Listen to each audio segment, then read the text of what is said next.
aquí presentes y también a quienes están presentes a través de las redes sociales. Gracias por estar con nosotros. Bien, hermanos, el juicio investigador viviendo a la luz del santuario celestial es el tema que vamos a recordar en esta mañana, porque ciertamente en muchas oportunidades la mayoría de nosotros hemos escuchado o hemos leído sobre este tema.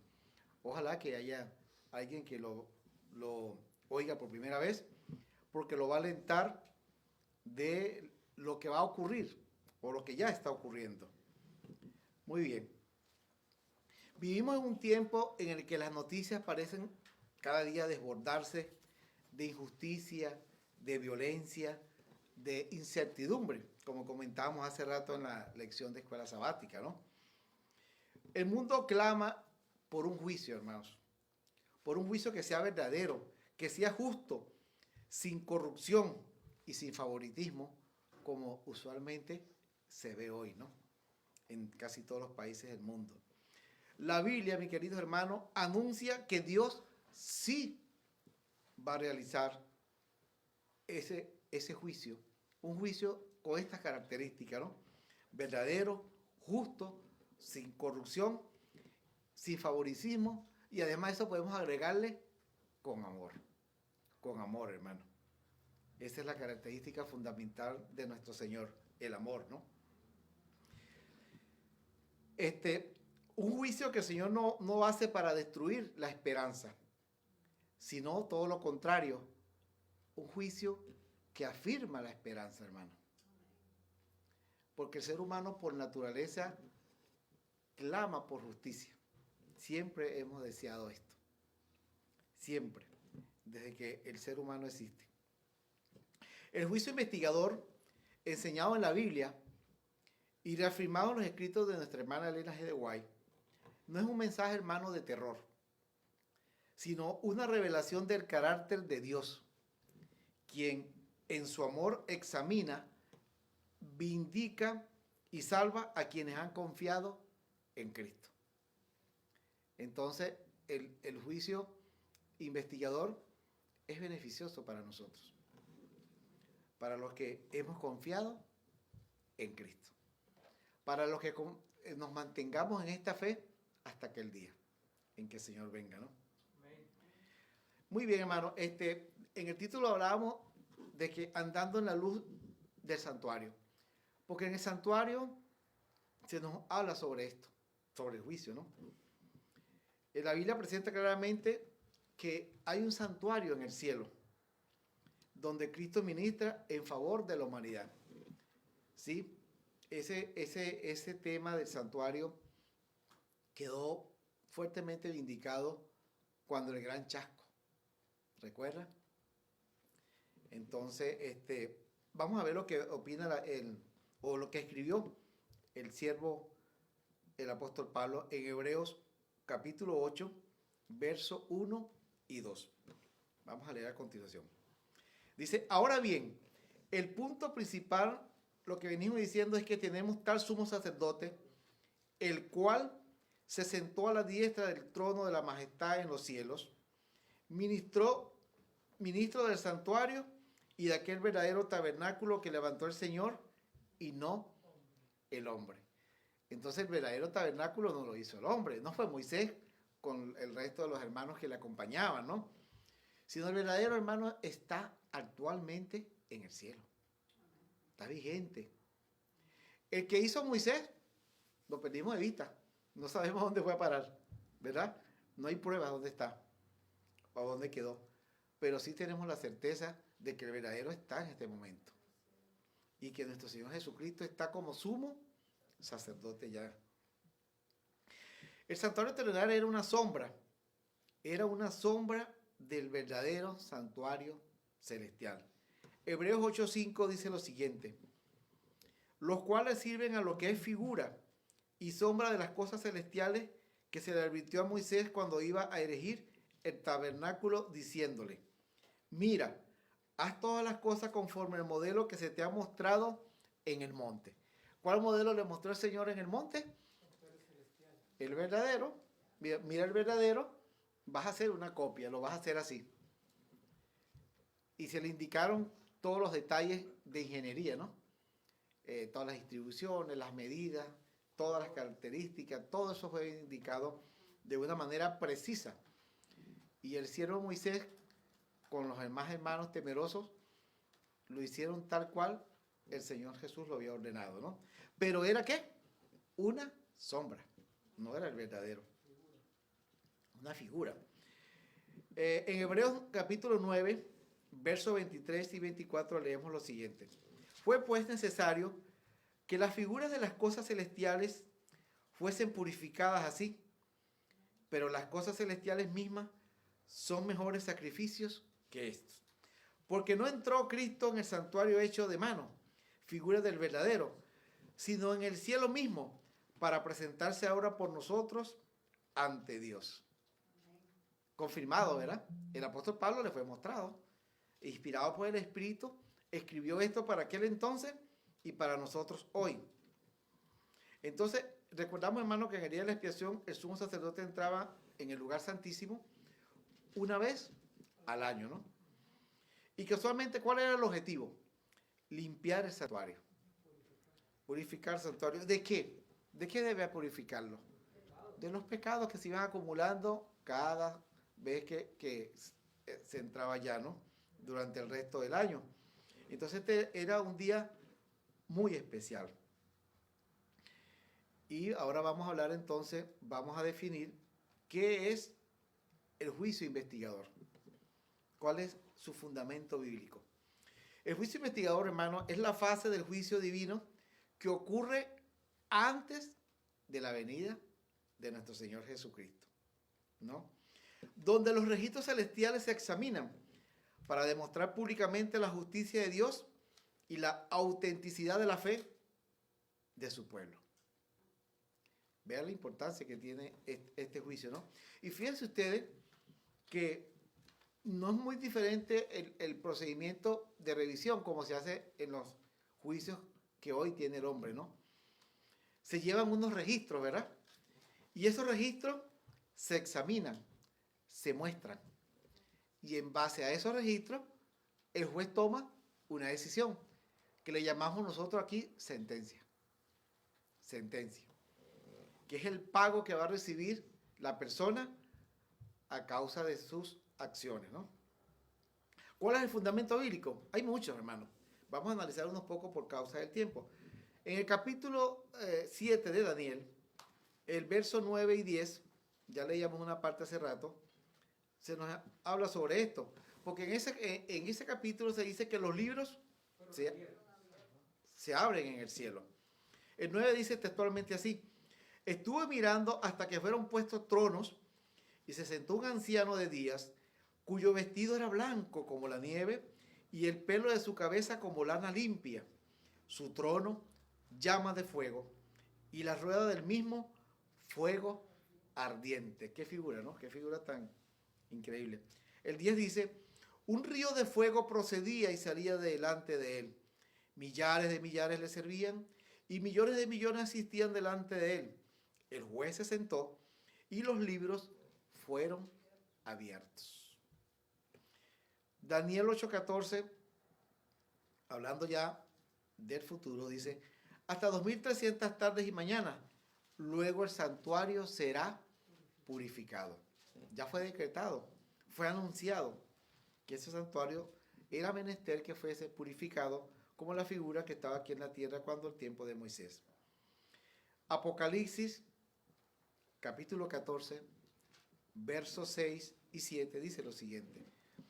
Allí se habla también de la hora del juicio, ¿no? Vean lo que dice textualmente. Vi volar por el medio del cielo a otro ángel, que tenía el evangelio eterno para predicarlo a los moradores de la tierra, a toda nación, tribu, lengua y pueblo, diciendo a gran voz: temed a Dios y darle gloria, porque la hora de su juicio ha llegado, y adorad a aquel que hizo el cielo y la tierra, el mar y las fuentes de las aguas. Estas escenas son judiciales, hermanos. Judiciales, ¿pero dónde? En el cielo. Judiciales celestiales. y por supuesto, como ya dijimos, previa al regreso del Señor Jesús. Es menester que se realicen antes de que el Señor Jesús venga, por una realidad, por una condición sine qua non. El Señor Jesús viene aquí a cumplir las sentencias, ¿verdad? Entonces, a pagar a cada quien según sus obras. Eso lo hemos leído muchas veces, ¿no? Entonces, vamos a ver qué nos dice Apocalipsis 22:12, porque ahí también se habla sobre esto. He aquí yo vengo pronto, y mi galardón conmigo, para recompensar a cada uno según sea su obra. Confirmado, ¿no? Escrito está. Escrito está para nosotros, quedó allí. La pluma inspirada, porque hablamos al principio que la pluma inspirada también era un basamento del juicio investigador.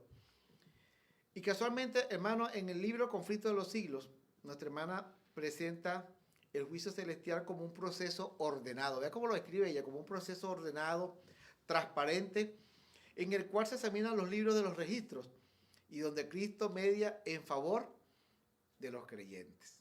Entonces, en ese juicio el Señor está mediando, está como defensor, pero ¿de quiénes? De los creyentes, solamente de los creyentes. Mientras los hombres moran todavía en la tierra, dice la hermana White en otro libro, se verifica la obra del juicio investigador en los atrios del cielo. Delante de Dios pasa el registro de la vida de todos sus profesos seguidores. Todos son examinados según lo registrado en los libros del cielo, y según sus hechos queda para siempre fijado el destino de cada uno. Palabras de vida del Gran Maestro, página 252, párrafo primero. Confirmado, hermano. El juicio será en estas condiciones. Sigue diciendo nuestra hermana en Mensajes Selectos, tomo 1. En 1844, nuestro gran sumo sacerdote entró en el lugar santísimo del santuario celestial para comenzar la obra del juicio investigador. Entonces, ¿cuándo comenzó la obra? 1844, octubre 23 creo que era. 22, siempre no es un día. Octubre 22, exactamente. Ese día inició el juicio investigador. Sigue diciendo nuestra hermana, explicándonos un poco sobre esto, en Mensajes Selectos, dice, a medida que los libros de memoria se van abriendo en el juicio, las vidas de todos los que hayan creído en Jesús pasan ante Dios para ser examinadas por Él, empezando con los que vivieron los primeros en la tierra. Nuestro abogado presenta los casos de cada generación sucesiva y termina con los vivos. Cada nombre es mencionado, cada caso cuidadosamente investigado. Habrá nombres que serán aceptados y otros que serán rechazados. Qué peligro, ¿no? Porque aquí están hablando de los que han creído en el Señor Jesús. Qué peligro, hermano. Entonces, otros que serán rechazados. En caso de que alguien tenga en los libros de memoria pecados de los que no se haya arrepentido y que no hayan sido perdonados, su nombre será borrado del libro de la vida. Este importante libro. Yo creo que es el libro más importante para nosotros, ¿no? El libro de la vida, porque si estamos inscritos allí, alabado sea el Señor. ¡Qué maravilla! ¡Ay, se acaba el dolor para nosotros! Pero si somos borrados, qué tragedia, hermano. Qué tragedia lo que nos espera, ¿no? Lo que nos espera sería terrible. Ahora, hemos leído que se menciona tanto en las citas bíblicas como en testimonio, que se abren unos libros, ¿no? Ustedes saben muy bien que en los juicios también se llevan libros. Ahí, dependiendo del país, tiene diferentes nombres, ¿no? Pero el nombre común para todas las naciones es causa, la causa, que están en unos libros o folios. También se le llama expediente, se le dice también, ¿no? Y en todo tribunal terrestre se guían por esos libros, se analiza todo por esos libros y se decide por esos libros, en base a esos libros. Entonces, en el cielo no es la excepción. Hay unos libros que se van a tomar en cuenta allí. El primero, el libro de la vida. Dice que, según hermana, según el testimonio bíblico, dice lo siguiente. Y el conflicto de los siglos, página 472. El libro de la vida contiene los nombres de todos los que entraron alguna vez en el servicio de Dios. Jesús dijo a sus discípulos, gozaos de que vuestros nombres están escritos en los cielos. Eso lo dijo en Lucas 10:20. San Pablo habla de sus fieles compañeros de trabajo diciendo lo siguiente, cuyos nombres están en el libro de la vida. Filipenses 4:3. Daniel vislumbra un tiempo de angustia, cual nunca fue. Declara que el pueblo de Dios será librado, es decir, todos los que se hallaren escritos en el libro de la vida. Daniel 12:1. Y San Juan dice en el Apocalipsis que solo entrarán a la ciudad de Dios aquellos cuyos nombres están escritos en el libro de la vida del Cordero. Apocalipsis 21:27. Documentado, registrado está, establecido y ciertamente se cumplirá. Solo los que estuviesen escritos en este libro de la vida entrarán. Hay un segundo libro, hermano, que la pluma inspirada también describe. El segundo libro se llama un libro de memoria, porque dice, delante de Dios está escrito un libro de memoria, en el cual quedan consignadas las buenas obras de los que temen a Jehová y de los que piensan en su nombre. En Malaquías, eso lo dice en Malaquías 3:16. Sus palabras de fe, sus actos de amor están registrados en el cielo. Esto se refiere Nehemías cuando dice, acuérdate de mí, oh Dios mío, y no borres mis obras piadosas que he hecho por la casa de mi Dios. El temeroso Nehemías lo decían en el capítulo 13, verso 14. En el libro de memoria de Dios, todo acto de justicia está inmortalizado, dice en la pluma inspirada. Toda tentación resistida, todo pecado vencido, toda palabra de tierna compasión están fielmente consignados y apuntados también todo acto de sacrificio, todo padecimiento y todo pesar sufridos por causa de Cristo. El salmista dice lo siguiente, David dice, tú cuentas los pasos de mi vida errante, pon mis lágrimas en tu redoma, ¿no están en tu libro? Salmo 56:8. Entonces David tenía conocimiento de eso también, ¿no? Inspirado por Dios, ese siervo sabía que este libro se llevaba a cabo en el cielo.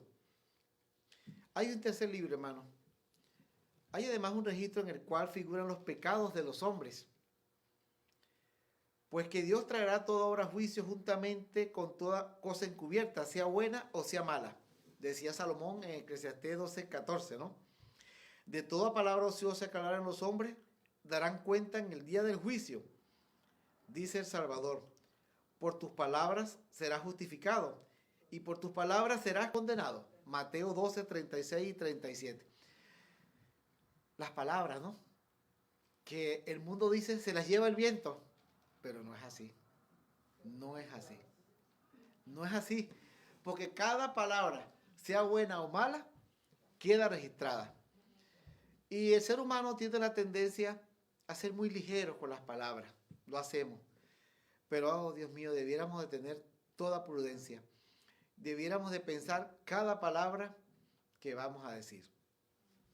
Así es. Los propósitos y motivos secretos aparecen en el registro infalible, pues Dios sacará a luz las obras encubiertas de las tinieblas y las pondrá de manifiesto. Y pondrá de manifiesto los propósitos de los corazones. Entonces no escapan los pensamientos, hermanos. Pensamientos y sentimientos que muchas veces nuestros semejantes no conocen. Yo los pienso y los tengo aquí. Pero el cielo sí. Los conoce y quedan registrados en ese libro, ¿no? Sí. Eso está en 1 Corintios 4:5. He aquí que esto está escrito delante de mí, vuestras iniquidades y las iniquidades de vuestros padres juntamente, dice Jehová. Recordaba Isaías en el libro 65, capítulo 65, versos 6 y 7. De manera, hermano, que están esos tres libros, la base del juicio. En base a esos tres libros, se tomará la decisión y se dictará la sentencia.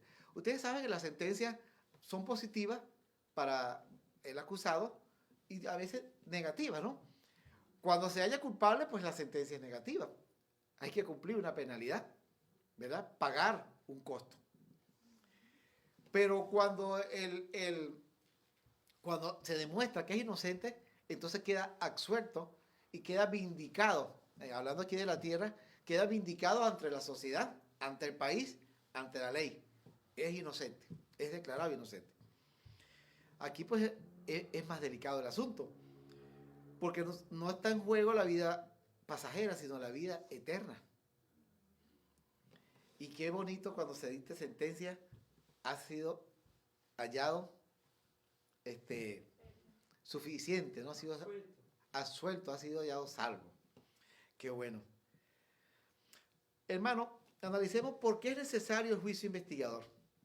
Hay muchas razones, ¿no? Hay muchas razones. Por supuesto, lo primero que podemos pensar es por justicia, ¿verdad? Por mantener el orden. Es cierto.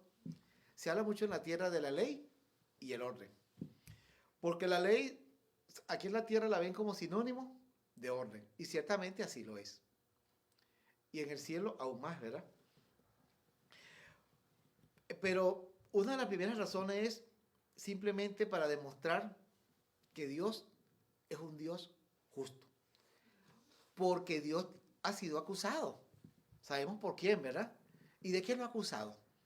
Lo ha acusado de ser injusto, de ser ególatra, bueno, de ser despiadado, de unas cosas horrorosas. Ha dicho este ser que lo conoce muy bien, pero que es mentiroso, que es llamado el diablo, ¿no? Veamos lo que dice Romanos 3:4. Ahí el apóstol Pablo nos habla sobre esto. De ninguna manera, antes bien, sea Dios veraz y todo hombre mentiroso, como está escrito, para que seas justificado en tus palabras y venzas cuando fueres juzgado. Entonces Pablo reconoce que Dios es ¿qué? Veraz, verdadero, justo, y no como Satanás lo ha querido hacer ver ante los demás seres creados, ¿no? Y también ante los terrícolas. Y Job en el capítulo 1 y en el capítulo 2, allí se ve cómo Satanás acusa a Dios, ¿verdad? Pero también en esos capítulos se ve cómo Dios responde con transparencia. No los leemos porque obviamente por causa del tiempo, son 2 capítulos. Pero ahí sí vemos que Satanás acusa a Dios injustamente, pero vemos también cómo Dios responde y demuestra con hechos, con transparencia, que lo que Satanás dice es falso. Y Job fue instrumento terreno que Dios utilizó para demostrar eso, en ese caso que fue tratado en esos capítulos, ¿no? Pero una cosa es cierta, hermano, que Dios es justo y en ese juicio se revela que Dios salva sin violar su justicia. En Job quedó demostrado. Job era bendecido porque porque Job era fiel. Job creía en el Señor y le amaba. Y en base a esa creencia y a ese amor, Job obedecía. Por eso Dios le dijo a Satanás: ¿no has visto a mi siervo que como él no hay otro en la tierra fiel? Qué lindo, ¿verdad? Qué lindo. Vamos a ver qué dice la hermana Elena G. de White sobre esto. En los libros Patriarcas y Profetas y El Conflicto de los Siglos, hermana White explica que Satanás acusa a Dios de ser injusto. El juicio responde a esas acusaciones mostrando la rectitud de sus decisiones. Desde el principio ha sido el plan ideado por Satanás hacer que los hombres se olvidaran de Dios para poder aprisionarlos. Ha procurado pues desfigurar el carácter de Dios a fin de que los hombres tengan un falso concepto de Él. Ante la mente de ellos el Creador ha sido presentado como revestido con los atributos que le corresponden a Satanás, ¿no? Como arbitrario, severo, implacable, vengador y misericordia, para que fuera temido, rehuido y odiado por los hombres. Y fíjese que cuando uno no conoce a Cristo, o no se ha llegado uno a Cristo en amistad y en amor, uno piensa que Dios es así. Uno teme a Dios, pero no, o sea, uno lo teme porque uno piensa que te va a hacer daño, así que si tú no lo obedeces, te va a hacer mucho daño. Pero luego que uno empieza a tener contacto, a tener esa amistad con Cristo, a través de la oración, del ayuno, de la lectura de la palabra de Dios, de escuchar y compartir predicas con nuestros hermanos, uno se va dando cuenta de que el amor de Dios es demasiado profundo, de que Dios es incapaz, totalmente incapaz de hacer daño. Mire, en la lección de hoy estudiamos la gran misericordia que tenía Dios con Israel, con el pueblo de Israel, la gran paciencia. Es tanta la paciencia y el amor de Dios que hoy podemos ver que existe todavía esa nación que debió haber sido borrada del mapa, ¿verdad? Porque ¿qué más ofensa que matar al Hijo de Dios? Y allá están. No han sido borrados del mapa porque Dios no lo permite, porque los enemigos sueñan con eso. ¿Quiénes? Los comunistas, los iraníes sueñan, y el resto de árabes que le acompañan en ese pensamiento sueñan con borrarlo del mapa. Irán quiere hacer misiles porque ellos sueñan con borrar a Israel del mapa con los proyectiles nucleares. Pero Dios no se lo ha permitido y no se lo permitirá, porque su misericordia es demasiado grande, su amor es demasiado profundo. Y por esa razón Israel existe en pecado porque pecan, porque no aceptan en la gran mayoría al Señor Jesús, pero ya están, y allá estarán hasta que el Señor venga. Cristo vino para revelar a Dios ante el mundo como un Dios de amor. Yo lo veo así, hermano. ¿Ustedes lo ven así? Yo ya lo veo así, gracias al Señor. Antes no lo miraba así, como les he estado comentando, pero hoy veo que hoy es demasiado el amor de Dios. Dice que para revelar que es un Dios de misericordia, un Dios de ternura, un Dios de compasión. El Redentor del mundo despejó las densas tinieblas con las que Satanás habla recubierto, o mejor dicho, había recubierto el trono de la deidad. Y otra vez el Padre se manifestó a los hombres como luz de vida en los lugares celestiales. Como dice, hay una matutina muy hermosa, ¿no? De hermana White, en los lugares celestiales. Qué bella. Se habla de todas estas cosas, ¿no? De todo lo maravilloso que es el trono de Dios y de lo bello que va a ser la tierra restaurada. Hoy la mancha, ¿no? La oveja negra de todos los mundos creados. Mañana la tierra glorificada, la nueva Jerusalén, que va a ser nada menos que la capital del universo. La capital del universo. Esto es increíble. Bueno, no podemos describir eso, pero lo vamos a vivir pronto, Dios mediante.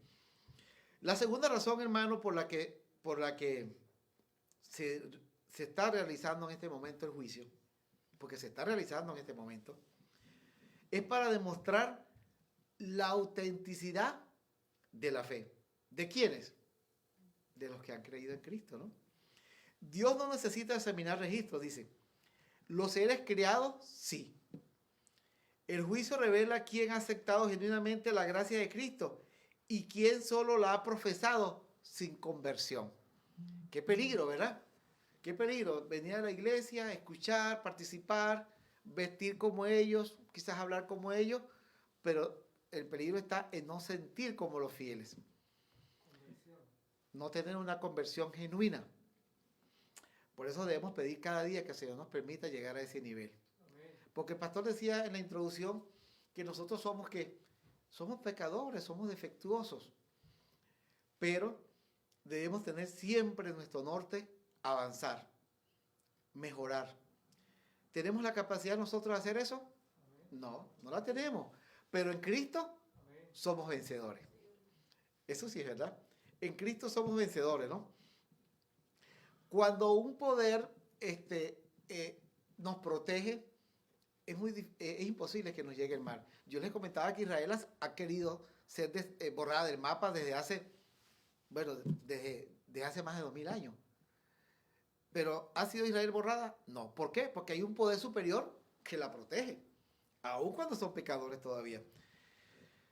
Entonces, a nosotros, el Espíritu Santo, por orden de Dios, si lo pedimos, si lo dejamos trabajar en nosotros, nos va a llevar a ser vencedores. Nos va a llevar a ser vencedores.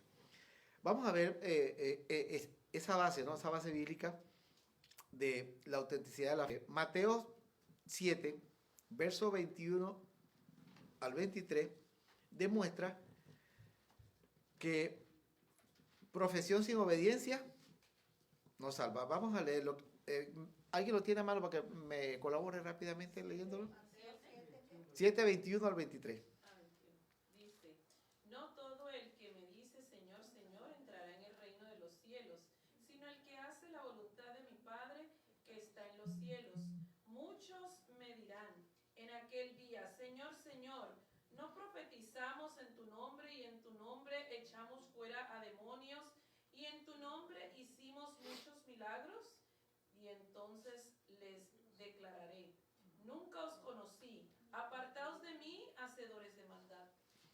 Oye, hermano, qué terrible, ¿no? Terrible que después de estar 40 años en una iglesia, llegue ese momento y le diga a uno, nunca os conocí, apartados de mí, hacedores de maldad. Ahí está. Leamos rápidamente Santiago 2:18, hermano, para complementar esto. Santiago 2:18. Quien lo tenga le puede dar lectura rápidamente.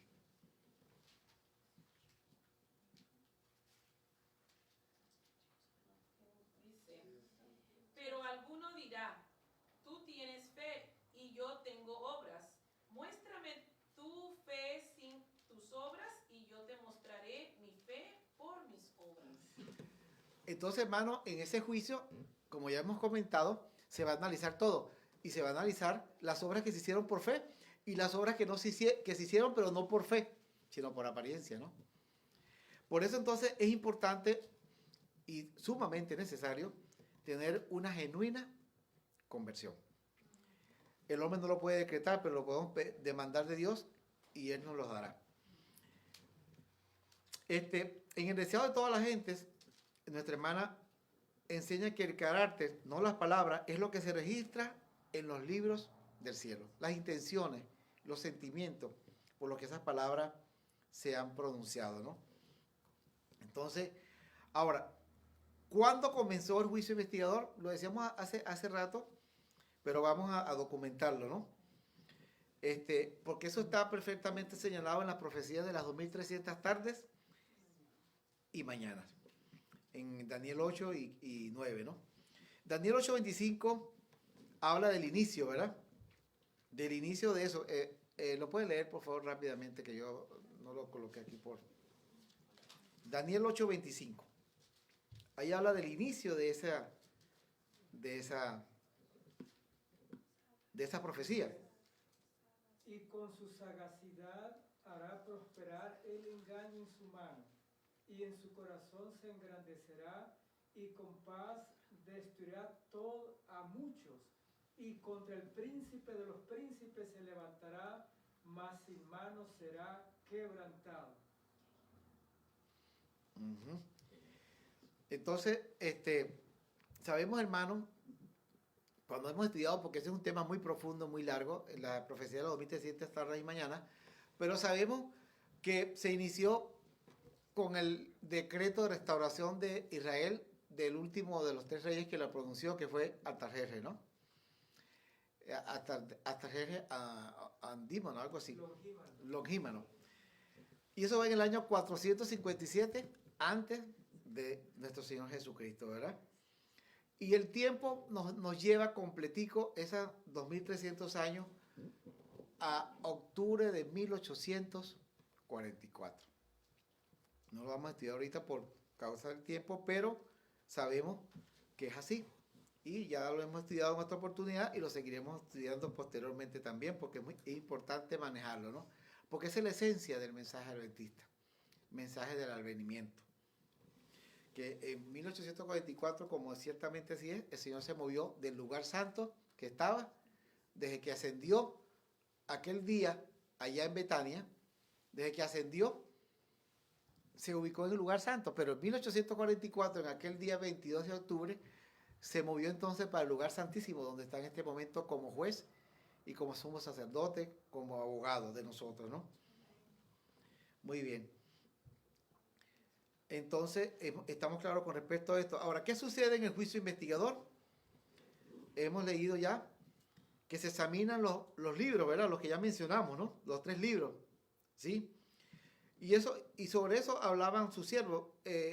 Salomón decía en Eclesiastés 12:14, Dios traerá toda obra a juicio.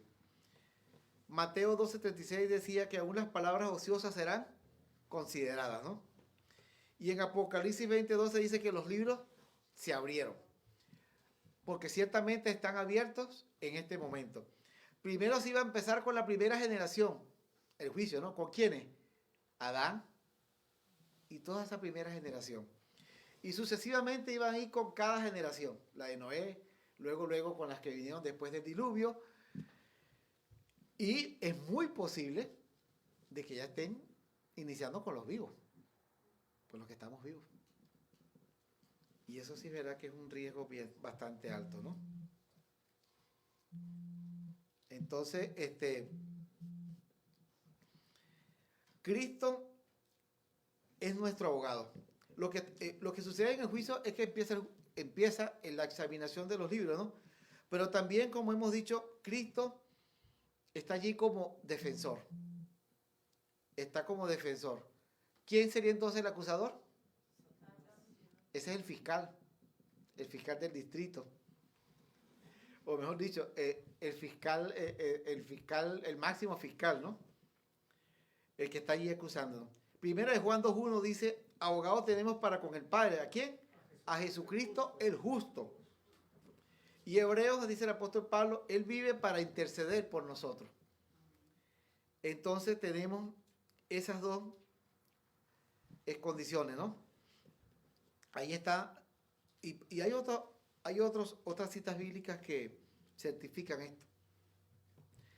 Por lo menos en el libro El Camino a Cristo, hermana White, y también en Testimonio para la Iglesia, describe que Satanás acusa, pero Cristo muestra su sangre como defensa perfecta. Mi sangre, Padre, y muestra las heridas. No dice que levanta las manos, dice así, dice, por mi sangre, Padre, pido que les perdones. Entonces, ya finalizando, hermano, ¿debe el juicio causarnos temor a nosotros? ¿Debe? No debiera, ¿verdad? No debe causarnos temor, sino a otras personas debe causar temor. El juicio debe causar en nosotros es esperanza, hermano. Esperanza. Porque si nosotros seguimos a Cristo, abrimos nuestros corazones a Él, ciertamente avanzaremos y seremos semejantes al Señor Jesús. Y entonces, al ser semejante al Señor Jesús, no hay otro lugar donde podamos estar que no sea al lado de Él. No hay otro lugar. Porque muchos se angustian al escuchar sobre el juicio, pero el Evangelio transforma esa perspectiva, hermano. Es cierto, yo cuando escuchaba del juicio que estaba pequeño, a mí me entraba como miedo. Y cuando leía esas escenas o la escuchaban, no sé, yo me transportaba ya y yo, o sea, me parecía, cuando hablaban de ese lago de fuego ardiendo, a mí me daba terror, ¿no? Y muchos hoy en día adultos les da terror, pero en realidad la Biblia cambia esa perspectiva de terror y dice que todo ser humano tiene la posibilidad de apartarse, o sea, de no caer en eso, pues. Y hay una condición sine qua non, que es creer en Cristo, o sea, aceptarlo como nuestro Salvador personal. No hay otra posibilidad, ¿no? Entonces, por tanto, el juicio es buena noticia para nosotros. Para nosotros buena y para ellos mala. Para los que no buscan al Señor, ¿no? Porque eso decía Juan en Apocalipsis 14:6. Hablaba entonces del Evangelio eterno. Y el Evangelio eterno habla del juicio. Porque el juicio forma parte de ese Evangelio eterno.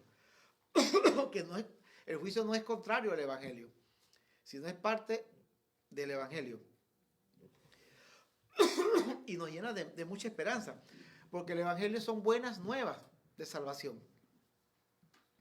Entonces, el juicio también es para vindicar a los santos. Porque Satanás nos difama, ¿no?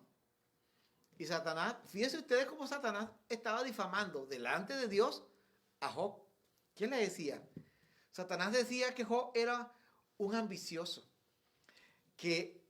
y un tipo muy diplomático, muy interesado, ¿no? Que servía a Dios era porque estaba interesado en las riquezas que Dios le estaba dando, en las bendiciones. Le daba salud, le había dado 10 hijos, tenía una esposa, mucho dinero, era respetado, era reconocido. Y Satanás decía, pues claro, ¿cómo no te va a adorar ese tipo ambicioso, interesado? Quítale eso y verás cómo no te adora. Y se le demostró a Satanás y al resto de la creación que Satanás era mentiroso. Job no era así. Y quedó demostrado, ¿no? Entonces Job quedó vindicado. Y nosotros también quedaremos vindicados en ese proceso de juicio si somos fieles. Porque cuando dice llega el anciano de días y el juicio fue dado a los santos, en Daniel 7:22, Dios muestra públicamente a quién pertenece su pueblo y pertenece a Él. Porque por la sangre de Cristo obtuvo esa posibilidad. Porque no podemos decir un derecho, ¿no? No tenemos derecho a la salvación. Es una gracia. Es una gracia, es un don de Dios que Dios permite, aunque no lo merecemos. Pero por la sangre de Cristo tenemos esa posibilidad de llegar a ser salvos. La hermana White dice en muchos libros, en este caso Profetas y Reyes, dice que el juicio es un mensaje de misericordia que prepara al pueblo para encontrarse con Dios. Y en Joya de los Testimonios, tomo 1, dice: Cristo le presenta aún a usted, mi hermano errante, un mensaje de misericordia. Venid que ya está todo aparejado. Entonces, todo, hermano, todo el Evangelio es un mensaje de misericordia, incluyendo el juicio investigador. Porque para beneficio de la humanidad es. Y para beneficio también del equilibrio en todo el universo. Porque el gran terrorista, el padre de todos los terroristas, es Satanás. Y él ha querido desestabilizar todo el imperio, todo el universo creado por Dios, porque él pensó él pensó elegirse como Dios. Qué loco, ¿no? Qué loco. Su ambición no tiene límite. Pero ha quedado desenmascarado en la cruz y ha sido ya derrotado. Lo que vive son minutos, según el tiempo de ellos, minutos excedente, ¿no? Ya está que se le acaba. Entonces, ¿cómo debemos vivir? La parte más importante, hermano, de esto, ¿cómo debemos vivir nosotros en este tiempo de juicio? Porque estamos en tiempo de juicio. ¿Cómo debemos vivir? Una condición es vivir con sinceridad y entrega. Por eso hablábamos anteriormente de una verdadera conversión, ¿no? Entonces debemos pedirle a Dios que ponga esto en nuestro corazón. Sinceridad y una entrega sin límites.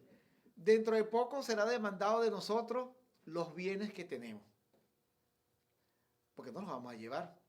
Entonces la pluma inspirada nos sugiere que nosotros debemos deshacernos de todos los bienes y entregarlos a la obra, como lo hicieron en la primera iglesia apostólica. Por eso es que nosotros no debemos nunca fijar nuestra mirada en las cosas terrenas. Necesitamos unas cosas, casa, ropa, alimento, salud, ¿verdad? Son cosas necesarias por las cuales debemos trabajar, eso está escrito en la Biblia. Pero dice que nuestro corazón no se debe apegar a ellas. No debe apegarse a ellas.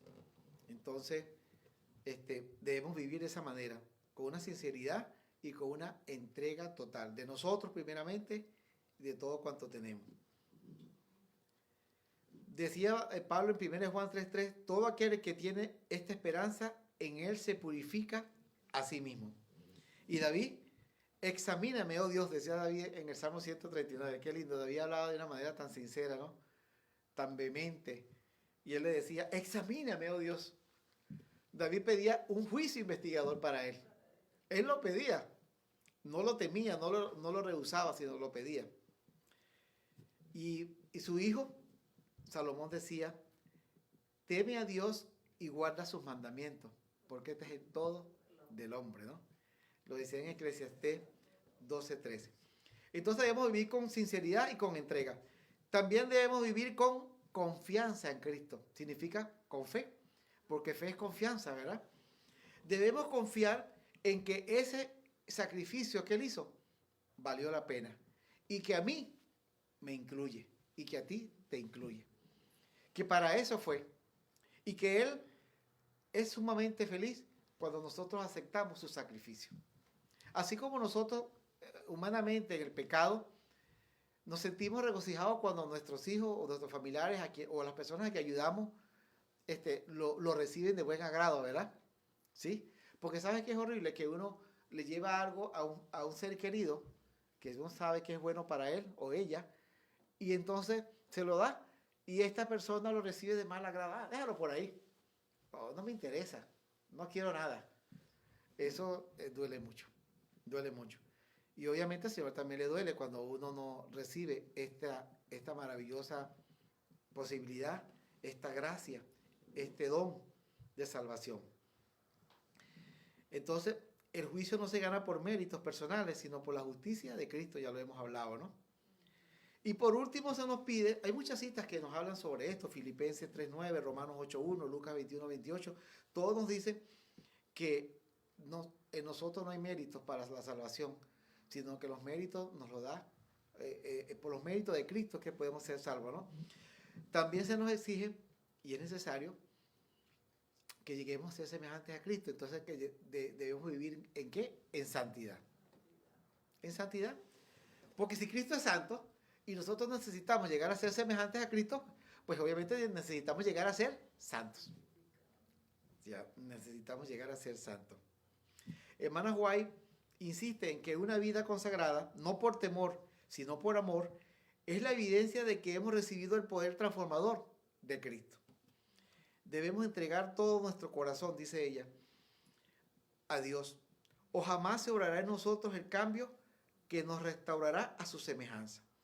Por naturaleza estamos alejados de Dios, nuestra naturaleza pecaminosa, ¿no? El Espíritu Santo describe nuestra condición con estas palabras: muertos en delitos y pecados. Toda la cabeza está enferma y todo el corazón desfallece. No hay sanidad en él. Estamos atrapados en la trampa de Satanás, cautivos por él a su voluntad. Eso está en Efesios, también en Isaías, en Timoteo.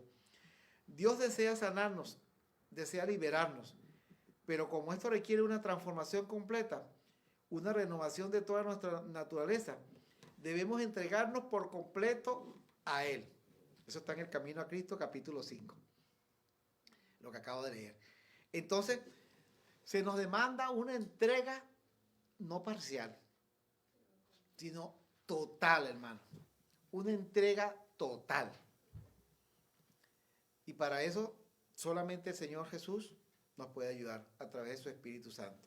En conclusión, hermano, y finalizando, el juicio investigador no es un mensaje para asustar, sino para consolar, para purificar, para despertar si estamos dormidos. Nos recuerda que el cielo es justo, que Cristo está activo ahora mismo intercediendo por nosotros y que pronto vendrá a buscarnos. Amén. Amén, amén, hermano. Eso es lo que deseamos. Yo deseo. Este mundo, yo veo las noticias cada día, hermano, y veo el dolor. las cosas tan injustas que se hacen cada ser humano. Los gobiernos son injustos, las leyes son injustas. Muchas veces las leyes condenan al inocente y liberan al culpable, hermano.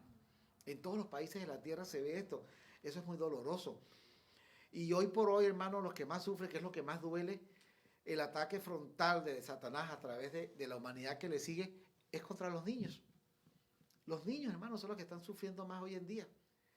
Los matrimonios ya no permanecen, los niños quedan a la deriva, sufren. Ahora los niños, oye, es increíble, ¿no? Es increíble.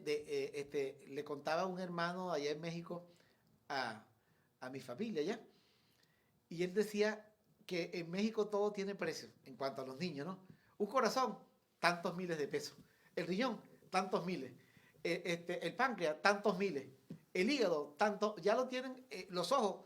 O sea que en México, y como el resto del mundo, es una práctica común ya el secuestrar niños para vender sus órganos. Pero vean lo corrompido que es el mundo, ¿no? Porque criminal es el que hace eso, pero también criminal es el que lo compra. Criminal es el que lo instala, el que hace el trasplante. Es criminal todo esto, ¿no? Pero eso, ¿por qué sucede? Porque estamos en el tiempo del fin y el corazón del hombre se ha enfriado. Eso es, hermano. Por eso yo deseo que el Señor Jesús venga pronto. Y la pregunta final es, ¿estoy escondido en Cristo? No como muchos piensan, ¿seré juzgado? Pues todos vamos a ser juzgados, debemos ser juzgados. Pero la pregunta realmente es, ¿estoy escondido en Cristo? ¿Estoy protegido en Cristo? O sea, ¿estoy aceptando la protección de Cristo? Porque si Dios es por nosotros, ¿quién contra nosotros? Romanos 8:31. Que el Señor nos bendiga, hermanos, y nos permita en los días que nos queda de aquí en adelante hacer una entrega total que quizás hasta ahora no hemos hecho. Pero necesitamos una entrega sin reserva al Señor. Pidámosle eso al Señor para que nos dé esa potestad. Que el Señor nos bendiga. Amén.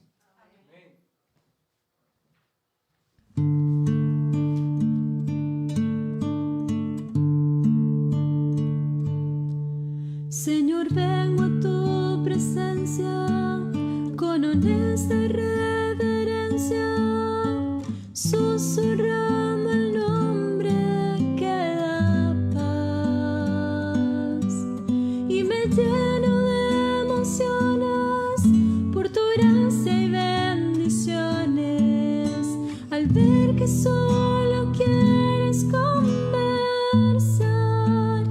y yo tiemblo al pensar en el Calvario. Me elegiste hasta morir, preferías el sufrir, y yo tiemblo porque sé que no merezco el amor que diste allí. Hoy su sangre me hace digno y yo tiemblo.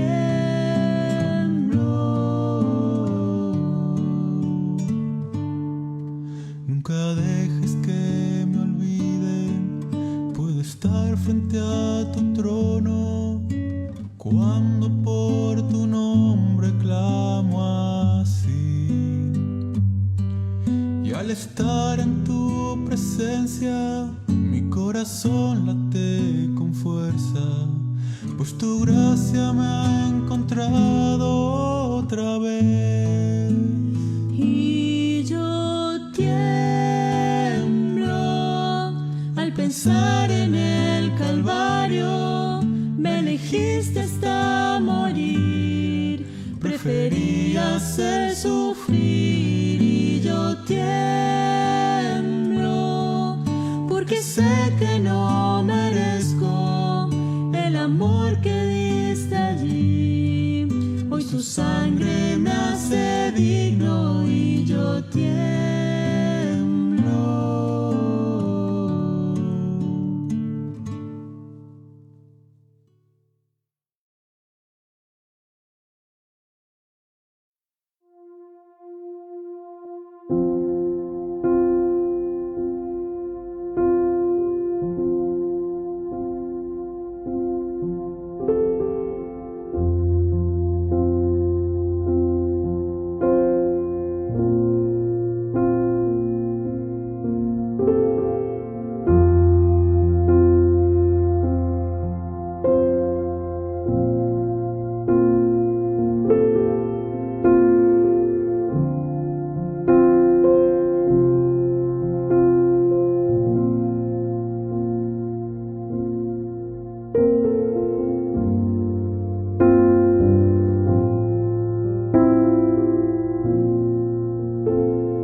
Padre Celestial, te agradecemos, Señor, una vez más tus grandes bondades y misericordias que tienes con nosotros, en especial por habernos permitido llegar a tu casa de oración y por este mensaje, Señor, del juicio investigador. Te rogamos, Señor, que tu Santo Espíritu esté sobre cada uno de nosotros, de nuestros familiares, de nuestros seres queridos, transforme nuestros corazones, nos dé la fortaleza para hacer una entrega total a ti. Amén. Abre nuestro corazón a ti de puerta en puerta, oh Señor, sin límite y sin reserva. Solo tú puedes salvarnos. Te suplicamos por nuestros hermanos que están convalecientes de salud, especialmente por mi esposa Esther. Amén. Y el resto de nuestros hermanos, Señor, tú estés con ellos y les des sanidad espiritual, Amén. sanidad emocional y sanidad física, Señor. Amén. Te lo rogamos encarecidamente. También te pedimos por nuestros hermanos, por la obra en este país, en todos los países del mundo, y en especial por nuestro hermano allá en McAllen, Señor. Amén. Tú estés con él y crees allí prontamente un grupo de oración, Padre amado. Amén. Te lo pedimos en nuestros méritos, Señor, sino en los méritos de Cristo Jesús. Amén.